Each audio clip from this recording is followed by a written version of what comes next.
গাড়ি চালায় তো আমার ভাই যতটুকু রাস্তা গাড়ি চালাইছে ততটুকু রাস্তায় কোনো প্রবলেম হয়নি। আর আমার ভাই যখন হেল্পারের কাছে গাড়িটা দিছে, হেল্পারে মাইরে দিছে, তখন ওই মানুষ দুইটা মারা গেছে। কিন্তু ওই ছেলেটারে মানুষ মারা নেই, পাবলিকে ধরে আমার ভাইটারে মারছে। ভাইটারে আধা মারা করে হসপিটালে ভর্তি করেছিল। আমার ভাইটা কোনো শুনছি বাড়িটা না বাঁচলে বাড়িটা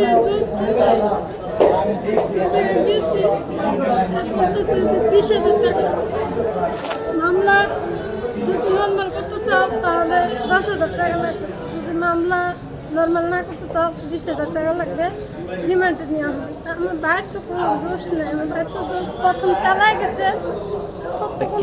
কে বললো যে 20,000 টাকার কথা? ওই যে এখানে অভিযোগ লাগে সুন্দর করে বলছি, তখন ভাই বলতেছে তাহলে 10 দিনের রিমান্ড। ওর ভাই তো হেল্প, আমার ভাই তো কোনো লাইসেন্স নাই, আর ভাই তো কোনো ক্ষতি করে নাই। ওরা আর পাবলিকে মেডিকেলে পাঠাইছে। আমার ভাই সিরিয়াস। আপনার ভাইয়ের নাম কি? ভাইয়ের নাম নাই। নাইম। ও কি মৌমিতা বাসের হেল্পার ছিল? হ্যাঁ, হেল্পার। আর আমার ভাইয়ের তো বুঝতে পারেনি, কারণ ওর কাছে যদি ক্ষতি হয়েছে তাহলে ও বুঝতে পারতো। ও যতটুকু চালা গেছে অতটুকু তো কোনো সমস্যা হয়নি। আপনারা থাকেন কোথায়? আমরা থাকি হেমাদপুর। আপনাদের গ্রামের বাড়ি কোথায়?